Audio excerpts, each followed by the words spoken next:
Thank you very much indeed, Mr. Khawa. I'm grateful for the opportunity to address the meeting, and at this stage I have been asked by Martin Pigeon briefly to summarize yesterday's discussion. If you'd be good enough to move on to the next slide. Yeah. During the discussion yesterday, there was a wide-ranging debate about different mechanisms through which corporate capture of regulatory regimes is achieved. There was a widespread acknowledgement that it is a real phenomenon, it occurs frequently and it is problematic, and also that one of the main channels through which corporate capture is achieved is by gaining control over regulatory science.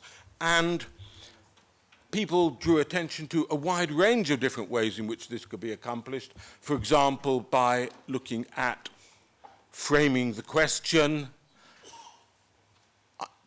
gaining influence over the members of expert panels, by having their representatives on expert panels, by influencing research agendas, by influencing innovation trajectories, by influencing the ways in which evidence gets selected and interpreted.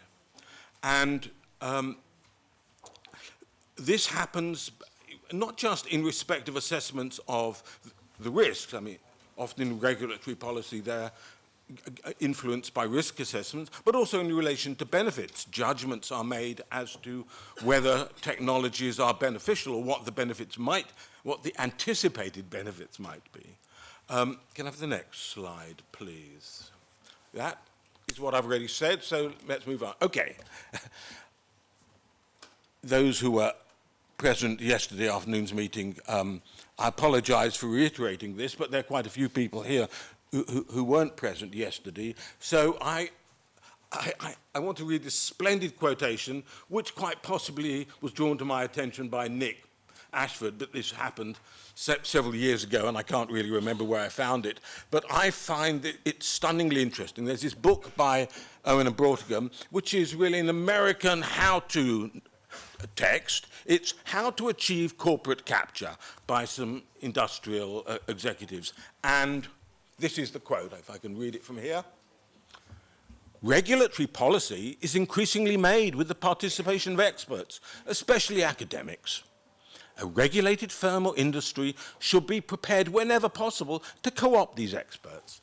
And this is the best bit, which is why I put it in italics. This is most effectively done by identifying the leading experts in each relevant field and hiring them as consultants and advisors or giving them research grants and the like. This activity requires a modicum of finesse. It must not be too blatant, for the experts themselves must not recognize that they have lost their objectivity and freedom of action. At a minimum, a program of this kind reduces the threat that the leading experts will be available to testify or write against the interests of the regulated firm. And that is the way in which many firms do indeed operate. I may not use that.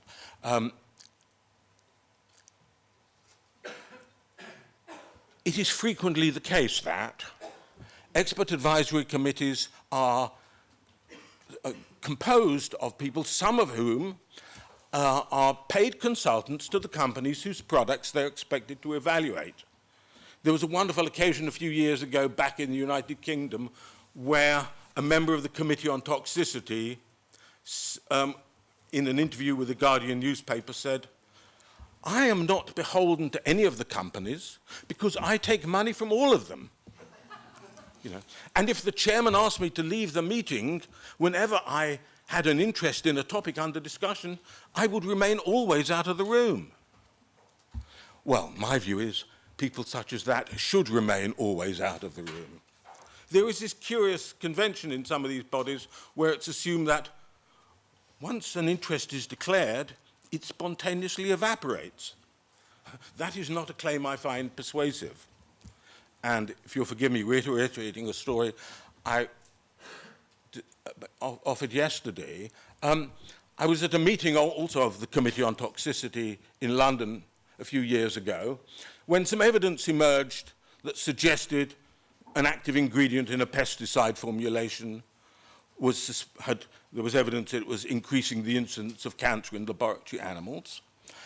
And a member of the committee who himself had declared an interest on behalf not just of an agrochemical company, but of the Trade Association for Chemical Companies, said, we have a special responsibility to avoid a false positive, which seemed to me a remark that was totally out of place and suggested that the committee whose job it was to help protect public health from toxic chemicals would go out of their way to think of any possible reason to discount a possible evidence of toxicity. And if anything, I would expect it to be the opposite. Surely they would have a special responsibility to avoid false negatives, because that, after all, is giving the benefit of the doubt to the protection of public health. But that's not what was happening. So there we had an occasion where somebody had declared an interest, but that interest had clearly influenced the judgment of the scientist on the panel, and nobody else on the panel had noticed. They treated that as merely a prudent, scholarly, scientific comment, when it was clearly a value judgment about who should get the benefit of the doubt. So while we had an extensive discussion yesterday about ways in which regulatory capture is achieved through science, I think the main gap in yesterday's discussion, which I hope gets filled today, is what measures can be taken to diminish corporate capture of scientific bodies, or even eliminate it altogether. And one or two suggestions emerged yesterday. One was that industry should no longer retain the liberty, the freedom, to decide which evidence to provide to regulators and which to keep confidential. So we could have a situation where regulators could say, we will not accept any data from any study unless that study was registered publicly at the start of the study, and the registration should indicate the protocol for the study, the expected duration of the study, and when the results are expected to emerge, and all studies that get initiated need to be reported at the end.